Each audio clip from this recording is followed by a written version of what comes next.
C'est exactement 10 heures passées de quelques minutes, mesdames et messieurs. Bienvenue dans le journal des JT que nous démarrons avec l'accident qui s'est produit au rond-point de Castor, un mort et plusieurs blessés.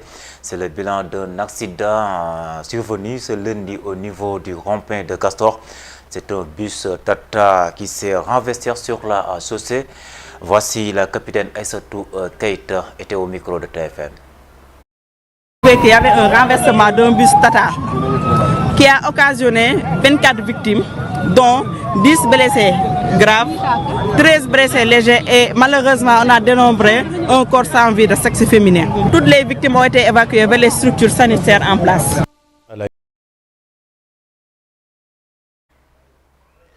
Et puis la plateforme pour l'environnement et la réappropriation du littoral salue la mesure du président de la République Bassirou Diomaye Diakhar Faye et demande la de loi sur le littoral de la Corniche ouest en passant sur le VDN 3 avec la destruction de la bande des Filao. Nombreux sont les observateurs qui estiment que l'agression subie par cette partie de Dakar doit cesser. Au micro Alassane Bah de TFM.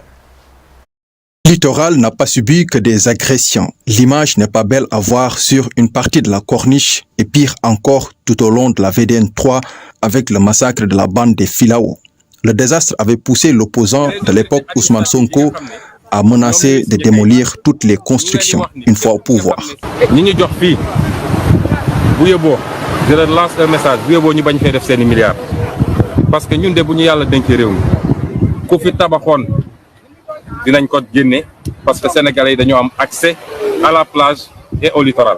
L'occupation anarchique de la corniche de Dakar est un vieux problème qui a traversé les différents régimes. Le 4 mai 2014, après une visite sur les lieux, le président Macky Sall avait pris certaines mesures, à savoir faire un état des lieux exhaustif après la mise en place d'un groupe de travail mixte, la revue des extensions détenues par certains hôtels, mais aussi des discussions avec les pays amis pour le cas des ambassades situées sur la corniche. D'ailleurs, il avait pris des mesures urgentes pour arrêter les travaux de l'ambassade de la Turquie. Depuis, rien n'a changé à part quelques aménagements, mais l'espoir est permis après la sortie faite par l'architecte Pierre Goudiaby Atepa sur la RTS 1. Le nouveau régime a ordonné l'arrêt de toutes les constructions sur le littoral. Au-delà d'auditer ce dossier, Cheikh Omar Sy demande l'adoption de la loi sur le littoral. Le projet de loi est là, il existe depuis 2020, le décret existe. Donc, le président doit immédiatement faire voter sur cette loi-là pour arrêter tout ce qui est en train d'être fait en termes de prédation sur le littoral. Autre chose, imposer des taxes à tous les occupants du littoral. Une taxe de privilège sur le littoral. Ceux qui habitent sur le littoral empêchent plus de 3 millions de Sénégalais de Dakarois ou 4 millions d'accéder maintenant à les plages les plus sécurisées de Dakar. Tous les décès que vous entendez se font au niveau de Cambérène et d'une autre partie du littoral où les jeunes vont se baigner dangereusement. Et donc, il est nécessaire aujourd'hui parce que c'est une injustice à mon avis qu'on ne puisse pas accéder à cette plage-là, que l'accès soit aujourd'hui imposé à ces personnes-là qui habitent sur le littoral. Les agressions du littoral ne concernent pas seulement les constructions anarchiques. L'extraction du sable marin et l'abattage des Filao constituent aussi d'autres formes d'agression. Et puis encore également, les populations applaudissent la mesure du président de la République. Elles souhaitent que le littoral soit remis aux populations. D'ici après de la TFM. Agression et accaparement, la corniche des Almadies aussi n'a pas été épargnée. Ici, ce sont des autorités de la République et de hautes personnalités qui sont pointées du doigt. C'est l'autorité de l'État, c'est l'État qui a fait, qui a accepté et qui a fait ce qui s'est passé ici à travers les hommes qui le représentent, qui l'incarnent. Bien avant l'indépendance du Sénégal. Et aujourd'hui, les autorités ont déclassé ce littoral et faire leur morcellement. Et depuis ce temps, il n'y a que ces autorités qui en bénéficient et ça fait un problème. Ça fait vraiment un problème, d'autant plus qu'il y a un village à côté qui manque beaucoup de choses, beaucoup d'infrastructures. Une zone jadis libre d'accès pour tous est devenue inaccessible pour les populations. À ce problème vient se greffer une diminution drastique de l'assiette foncière. Le président Macky Sall, qui a une parcelle ici, qui a finalement cédé sous la pression de la population ngoroise. Il y a Agibou Soumaré en tant que Premier ministre. Il y a Salif Ba, paix à son âme. Il y a Kader Sow. Il y a Abdoulaye Diop. Aujourd'hui, il y a Blaise Compaoré à côté. Il y a Ibeka ici. Vous voyez? Donc c'est l'État qui a tout bafoué. C'est l'État qui a fauté. Vraiment, ce village, on avait une très belle plage. Et tout le monde passait leurs après-midi à la plage. Mais aujourd'hui, personne n'a accès dans cette belle côte. L'arrêt de toutes les constructions sur le littoral dakarois, une décision applaudie par les populations, mais elle souhaite aussi l'audit foncier de ce littoral. Et puis le ministre de la Communication, des Télécommunications et de Numérique a effectué, selon lui, une visite de prise en contact à Sénégal numérique.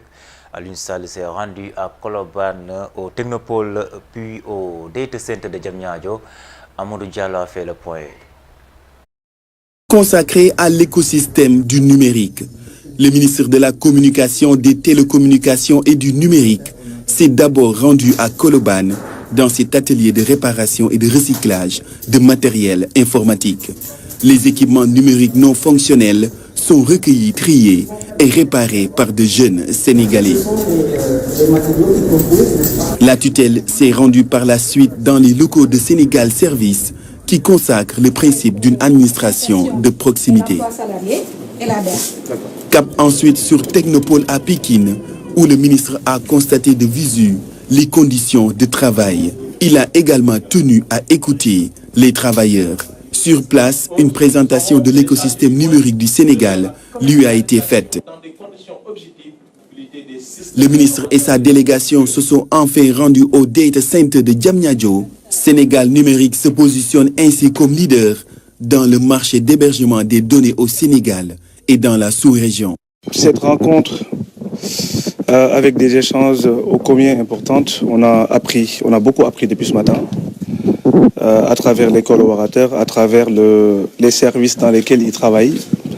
Et ça renforce notre conviction de ressources que le Sénégal aujourd'hui a dans le cadre des infrastructures téléphoniques et dans les infrastructures réseau de manière générale. À travers ce data center qu'on a visité, qui est de type tier 3, et qui représente aujourd'hui toutes les exigences en termes de sécurité, en termes de technologie, et sur lequel le Sénégal va se baser aujourd'hui pour impulser cette vision sur la souveraineté numérique que le Sénégal et le président Bassirou Diomaye Diakhar Faye appellent vraiment de tous ses voeux. Nous saluons le fait qu'aujourd'hui le président de la République a dit dans son discours du 3 février qu'il a comme objectif de pouvoir digitaliser l'administration sénégalaise dans un délai très court, digitaliser toutes les procédures de l'État. Donc c'est vraiment fort appréciable que ce leadership soit assuré à ce niveau de responsabilité de notre État. Parce que je disais tantôt au ministre que c'était la clé pour pouvoir réussir une transformation digitale de l'administration. Le numérique, un levier de performance économique, est au cœur de la politique de transformation de l'administration publique. Cette stratégie va être adossée à une souveraineté du secteur et son accessibilité. Ce lundi, aucun bus de Dakar Demdik n'a circulé. Les travailleurs ont entamé une grève pour dénoncer la gestion de la société de transport public. La direction générale de son côté condamne cette grève sans préavis.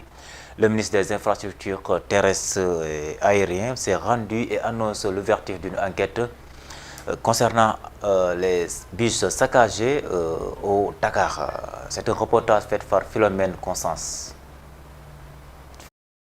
Ce lundi, des perturbations qui ont concerné l'ensemble de son réseau national comme international.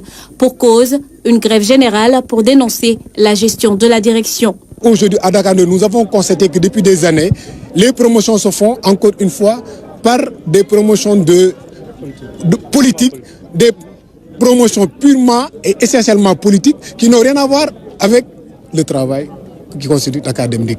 Donc nous dénonçons cette situation. Aujourd'hui, ce qui a fait que tous les travailleurs de Dakar se sont mobilisés pour dire non pour dire stop et alerter les autorités, et en commençant par le président de la République. Aujourd'hui, il n'y a pas plus méritant qu'un agent de Dakar Dem Dikk. Les agents qui se lèvent à 3h30 du matin, tous les jours, pour prendre le personnel, avec tous les risques que cela comporte, et aujourd'hui qui sont les laissés pour compte. Et cela, ce n'est pas normal.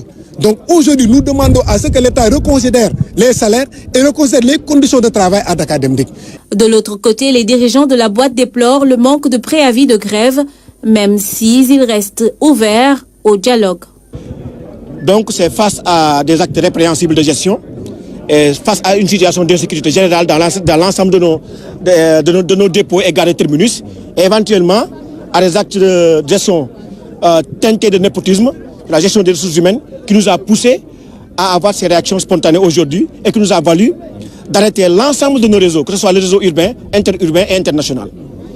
Incessamment, c'est suite à cette situation-là que les travailleurs ont pris le destin à deux mains et leur courage pour dire non à ces actes de gestion. Toutefois, le vandalisme interne sur 19 bus de la société ne va pas rester sans sanction. Les auteurs devront répondre de leurs actes. Dakar Dem Dikk, nous sommes dans une transformation perpétuelle. Au niveau du poste de Thiaroye, le dépôt de Thiaroye, nous avons un chef de division qui est parti en retraite depuis 4 mois. Et cette personne, on n'avait pas remplacé cette personne. J'ai considéré qu'il fallait attendre d'abord. Et quand j'ai vu que la situation se dégradait au niveau technique, j'ai décidé de faire en sorte qu'il y ait vraiment un système de management. C'est pour cela, l'adjoint au chef de division, nous l'avons promis en tant que chef de division. Ensuite, la personne suivante, nous l'avons promis en tant que chef d'atelier. Mais pour une excellence opérationnelle et un management diversifié, j'ai pris une autre personne technicienne qui est là dans Dakar Dem Dikk depuis plus de 10 ans, qui est un syndicaliste, qui est un délégué du personnel, que j'ai nommé chef d'atelier pour avoir 2 chefs d'atelier pour vraiment essayer de faire en sorte de développer ce que nous sommes en train de faire au niveau de Dakar Dem Dikk. Et apparemment, c'est cette personne-là qui ne sont pas satisfaites et qui se disent que c'est vraiment du clientélisme. On a commencé par ça, il y a eu des bus que nous avons constatés saccagés, et à partir de ce moment-là, l'équipe de la direction, les chefs d'atelier, les chefs de dépôt se sont réunis, ils ont pris tout le nécessaire. Ils ont appelé la police, appelé la gendarmerie pour constater les faits. Inch'Allah, nous allons faire toute l'enquête nécessaire. Et je le dis, ces bus-là, c'est un patrimoine national. Quiconque essaye de faire en sorte de détruire ce patrimoine, nous mettrons toutes les dispositions nécessaires pour sanctionner cela. Et les dispositions seront prises, il y a des enquêtes qui seront faites, et Inch'Allah, je suis sûr que les auteurs seront retrouvés et seront sanctionnés sans relâche. Dans la journée, le ministre de tutelle El Malick Ndiaye s'est rendu au siège de Dakar Dem Dikk et a obtenu une suspension de grève des travailleurs. Il a promis et constater nous-mêmes les dégâts sur au moins 3 bus. Il y a d'autres bus qui sont éparpillés un peu partout dans le dépôt. 19 au total, d'après les informations que nous venons de recevoir. Mais le plus important aujourd'hui, c'est de vous dire que nous avons entendu vos réclamations, vos doléances.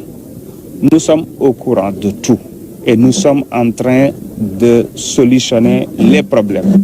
Sachez que Dakar Dem Dikk n'est pas un cas isolé. En termes de nomination, de promotion et tout ce que vous voulez dire, nous avons constaté que ça existe dans plusieurs secteurs, publics comme parapublics, mais c'est quelque chose que nous sommes en train de régler de manière globale.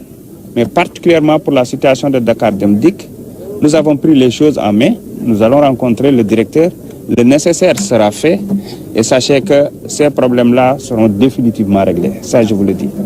Tout ce que je voudrais vous demander, c'est au moins de reprendre le travail pour permettre aux Sénégalais d'aller s'occuper à leur, en tout cas, préoccupation, d'aller au travail ou tout simplement de faire convenablement leurs courses. Et donc sur ce, c'est la première fois que je vous rencontre et je pense que cette demande normalement devrait passer dans la mesure où vous devrez au moins nous accorder cette faveur afin qu'on puisse vous montrer que nous sommes là pour régler les problèmes des Sénégalais. C'est la fin de cette édition, mesdames et messieurs. Merci de l'avoir suivi. À 11h, vous retrouvez Moulay dans Kibari. Merci et passez une très bonne journée.